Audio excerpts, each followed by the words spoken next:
Good Morning Show with Troy Torres is brought to you by 76 Circle K Guam.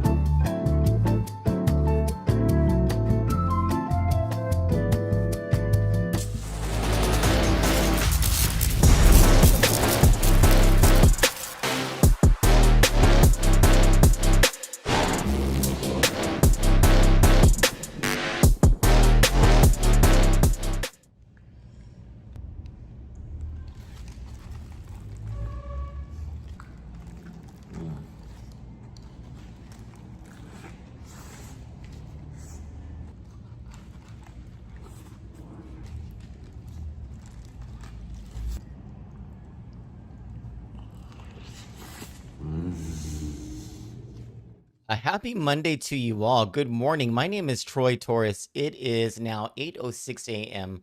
on Monday, June 15, 2026. We're just, 3 weeks away from when things get rather explosive. And sorry, my camera is being very sensitive right now. Rather explosive in the political arena. On July 8, pretrial motions are due in the Tenorio corruption case.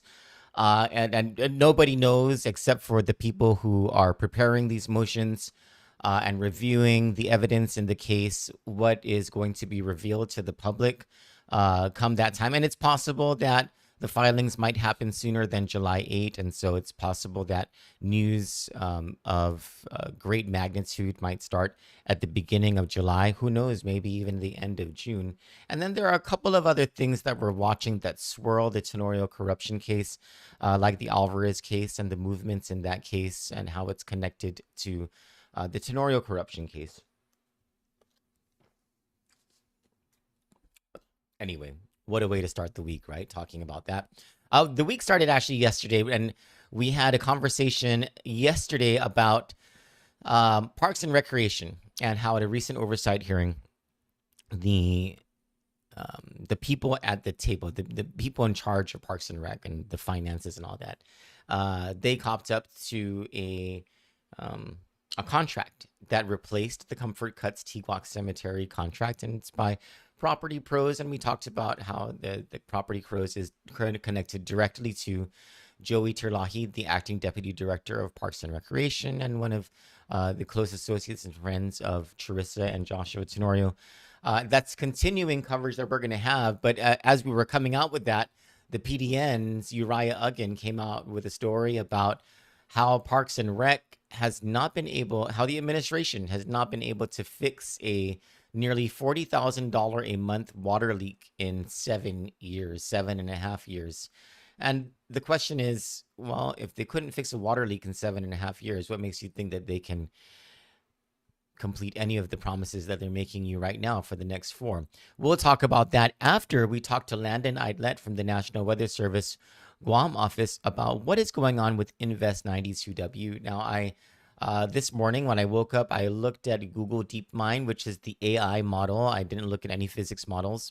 And Jacob Nakamura was the one who looked at that stuff for me. But in my elementary read of Google DeepMind, I saw the dots kind of, they're not as spread out as they were yesterday.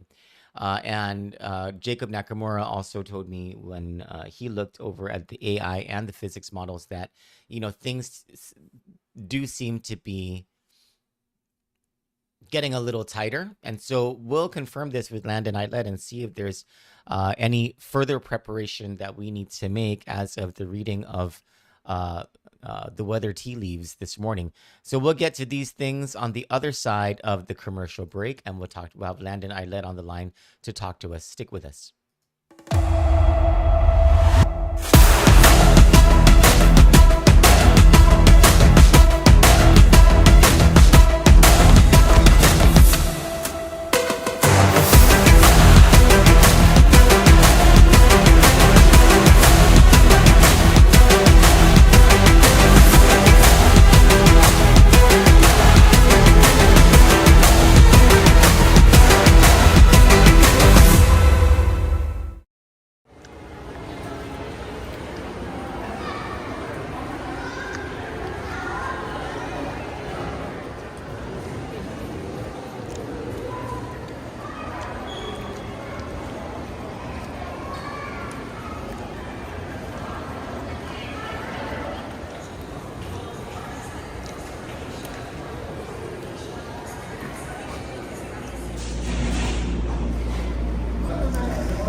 there is something that we've been watching for the past couple of weeks and for the past couple of days. Landon Aydlett with the National Weather Service Guam office has been kind enough to talk to us and talk us through this as things develop or not develop over the past couple of days.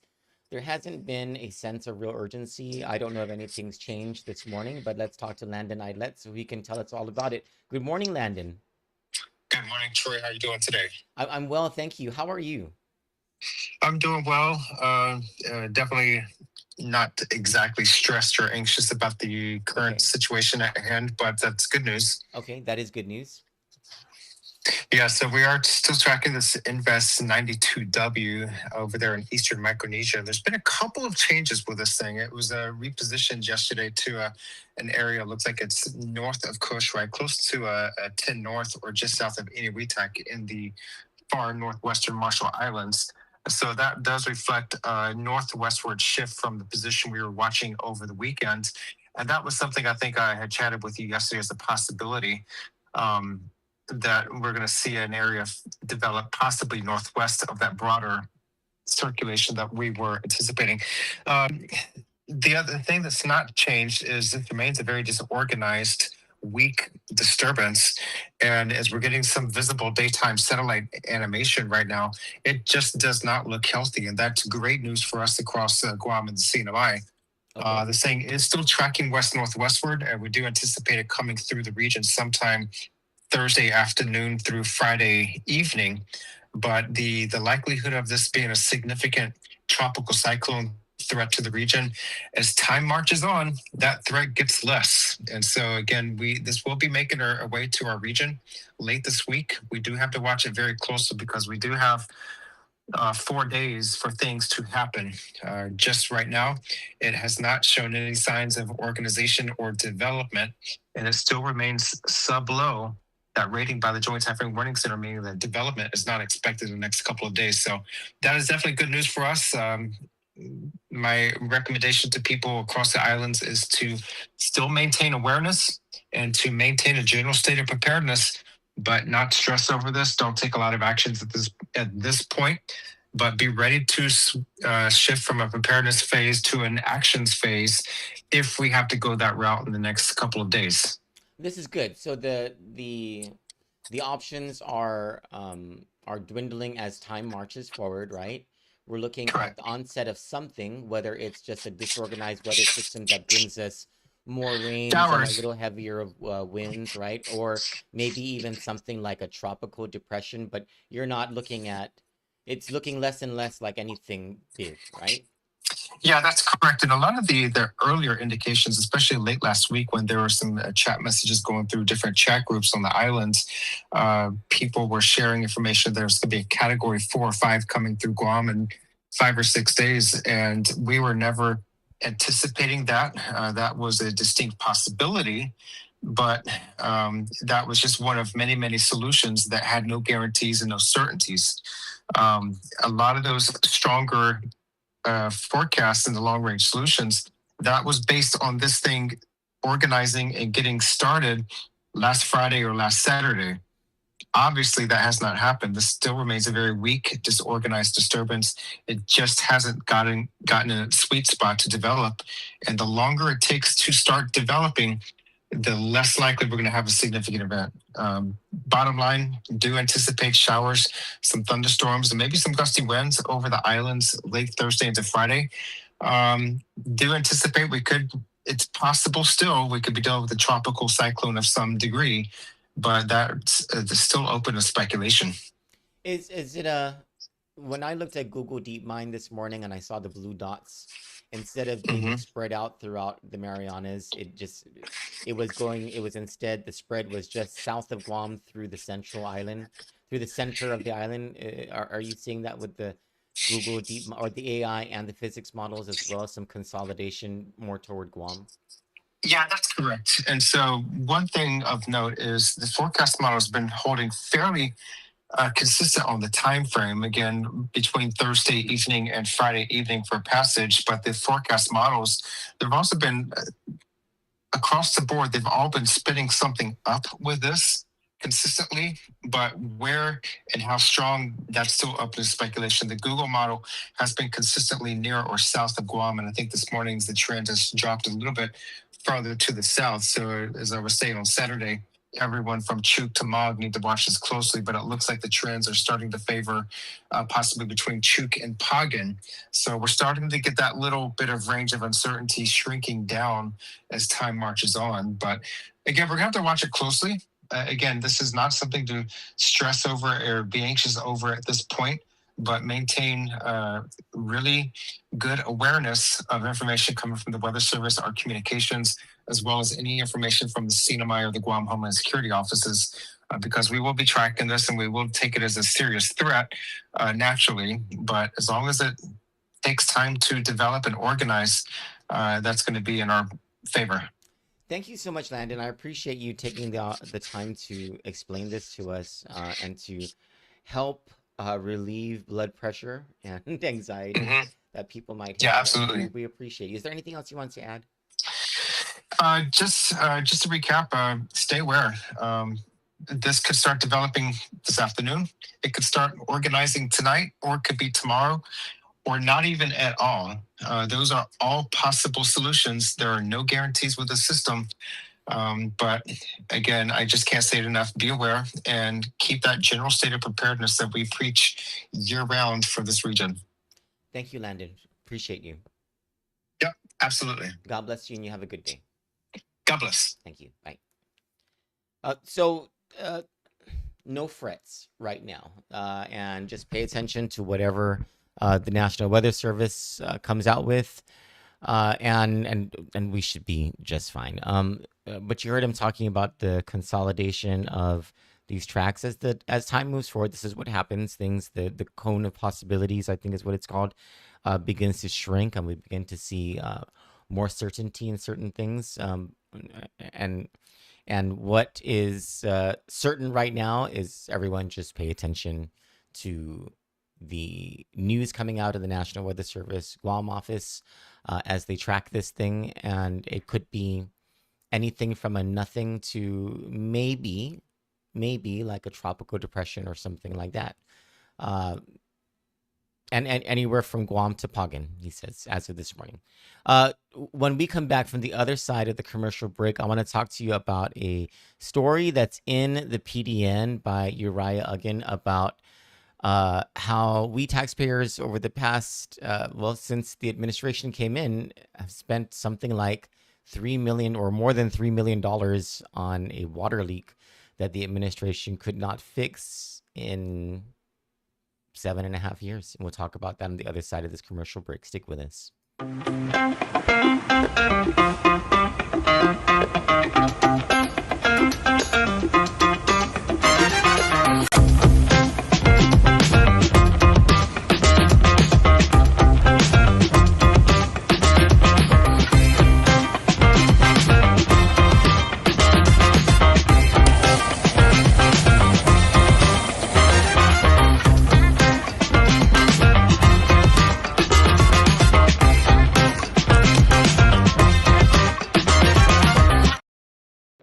We delivered.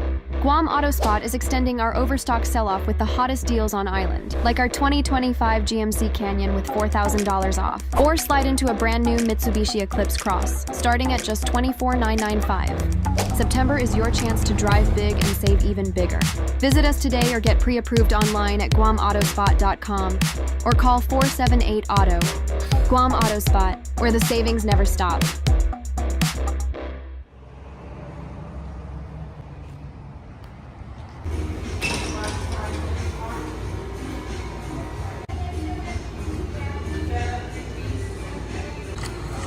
The stuff's hitting the spot.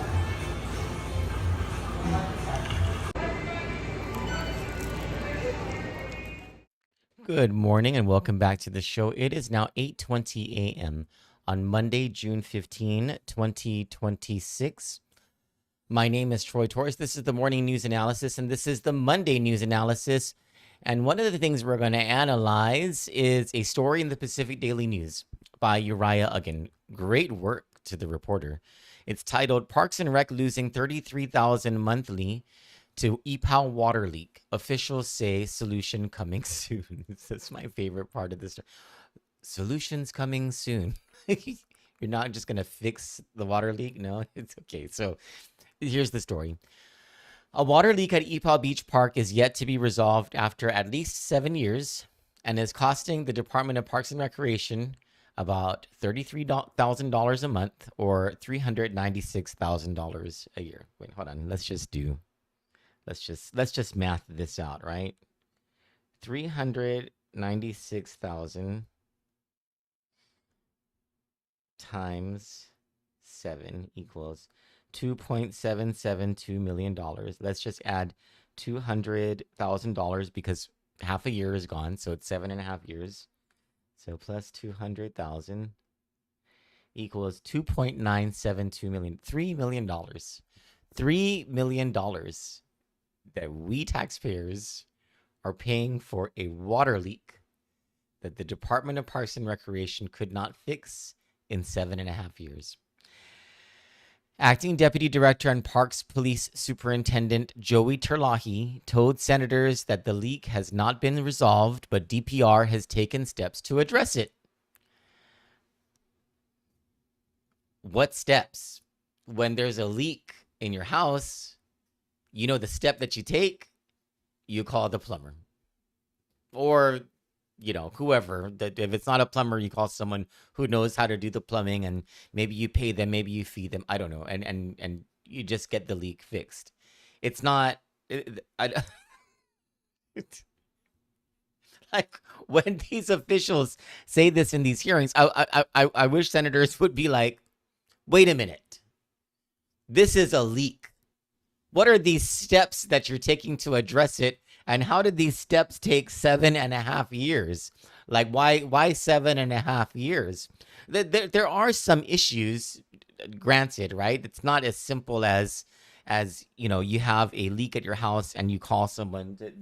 There are issues with the State Historic Preservation Office. Well, it's in this story, okay? The leak has been an issue since at least when Terlahi started in 2019.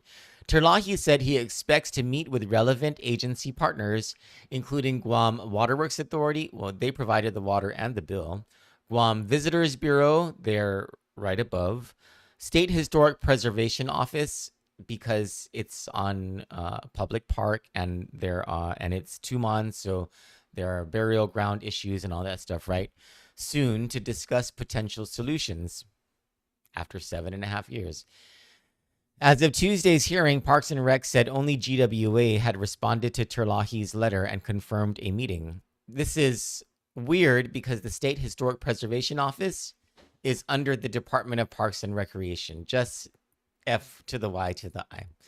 The high cost was a concern for Lujan, especially because the department's utilities request of, I think they meant Terlahi, request of $948,000 meant the water leak accounted for nearly half of those expenses. If the leak could be resolved, the senator said the funds could instead be used for additional maintenance costs, recreational facilities projects, and more. Maybe, Lujan refers to Jesse Lujan. The challenge with fixing the issue, according to Senator Chris Duenas, is that SHPO, that's the State Historic Preservation Office, instilled a mandate for there to be no digging, no spikes, and no other, quote, things going into that park, end quote. Parks and Rec Administrative Services Officer Melva Limo said SHPO's Patrick Lujan gave his blessings to proceed with the upkeep of the water system. Parks and Rec just needs to come up with a plan and submit it. 7.5 years later. Parks Administrator John Glenn Taitakwi said the plan is to redo the whole piping system from the main meter and run the line, quote, just strictly only for the restrooms and the outside showers, end quote. Quote, we do have a plan that we're trying to finalize. We're going to bypass the existing water line from there and then rerun a new line, Taitakwi said. Because there are 2 restroom facilities at EPAL, Acting Director Robert Lozama said only one would need to be closed at a time during maintenance.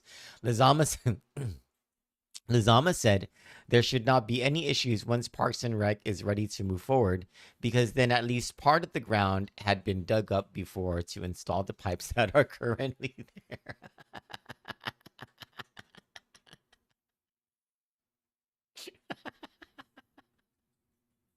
this is this is what the legislature's work is reduced to.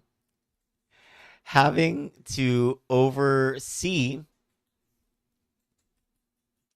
a plumbing issue that the Department of Parks and Recreation couldn't figure out for 7.5 years. Obviously, not a high priority of the Leon Guerrero Tenorio administration to do anything in the nature of making sure public funds are spent appropriately.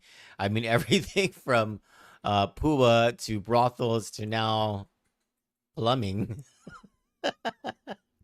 Dueñas agreed with Lizama, supposing that efforts would have to be done incrementally. Quote, what's probably going to work best is going to be bypassing it and staging it because of the fact that it will be done more than likely as a protected surface water supply.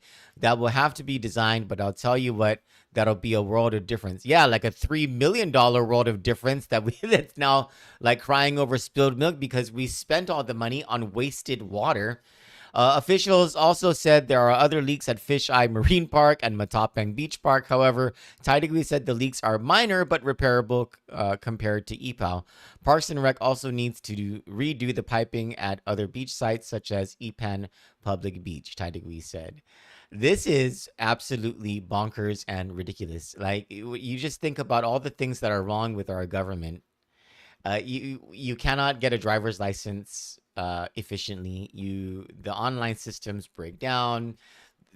The government gets hacked because its systems are not protected.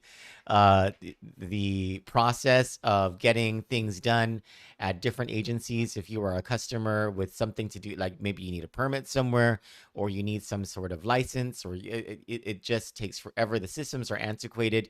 You cannot do what first world countries, even some third world countries, do in the way of accessing your government, because our government is so antiquated. After 7.5 years ago, promises to upgrade things and to make services better have languished this entire time. And we understand why that is, because instead of concentrating on very simple things like making the government more responsive, placing its documents online so it's accessible, placing more services online so that you don't have to have the customer traffic and you don't have to have the health issues, such as ensuring accountability and paperwork and transparency, such as ensuring that agencies run at optimal levels and efficiently with the resources that they have, employing more technology so we don't have to hire more people. None of these things have mattered over the past 7.5 years. Certainly not things like, whether students are learning to standard or the repairs at Guam Memorial Hospital that are needed, or training and hiring of more police officers or drug prevention. All of these things have not mattered over the past 7.5 years, and they have not mattered because how can we expect the administration to pay attention to any of that stuff when they were paying attention to the PUA office and they were paying attention to GVB travel and ensuring that the Jane Doe wasn't ever going to have any justice whatsoever, or they were too busy going to brothels on the public dime, or they were too busy handing out contracts to people connected directly to Adelup, directly to the lieutenant governor. And here's the thing. Even if you didn't want to have the conversation about corruption, if you wanted to pretend that there is no corruption and everyone's just making a big deal out of nothing and everyone's innocent until proven guilty and the PUA thing hasn't gone to trial yet, blah, blah, whatever excuse that you want to make for yourself, about being blind to what's in front of our eyes, right? Even if you set all of that stuff aside, here's the deal. How can you trust somebody who promises you so many things that they're going to do over the next 4 years when they couldn't even fix a water leak in 7.5? For Kandit News, I'm Troy Torres. You all have a beautiful day. I appreciate that you have joined me for this edition of the Morning News Analysis, and we'll see you tonight for the Troy Torres Show at 7:30 p.m. Until then, you all have a good day. Thank you, and God bless you.